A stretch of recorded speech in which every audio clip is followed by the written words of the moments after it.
चांगला या ठिकाणी आता जर बघितलं तर माऊलींना निरास्नान जे आहे ते घालण्यात आलेलं आहे आणि या ठिकाणी आता माऊलींच्या पादुका ज्या आहेत त्या पंढरपूरच्या दिशेने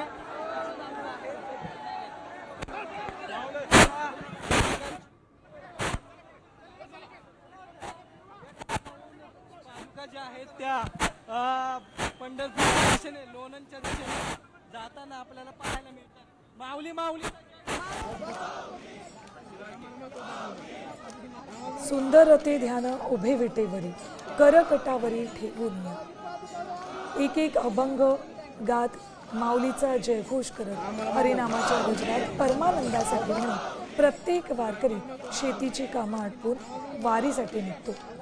यावेळेला आस असते ती विठू माऊलीच्या भेटीची आणि ही आस मनात धरून एक एक पाऊल पुढे टाकत हे वारकरी पुढे जात असतात आणि याच वारी दरम्यानचा एक अत्यंत महत्त्वाचा टप्पा म्हणजे माऊलींच्या पादुकांचं निरास्नान आणि तोच क्षण आत्ता संपन्न होतो।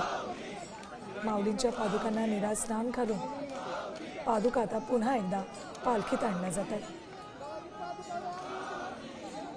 प्रत्येक 20व्या वेळी भजन कीर्तन उरमतं आणि त्यानंतर विश्रांतीनंतर ही वारकरी पुन्हा पंढरपूरच्या दिशेनं मार्गस्थ होतात।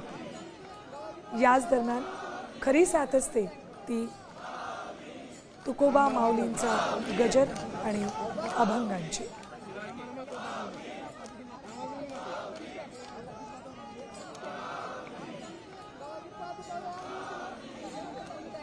माऊली माऊलीचा गजर आता आपल्या कानी पडतोय। वारीसाठी राज्यच नाही तर देशभराच्या कानाकोपऱ्यातून वारकरी इथे येतात आणि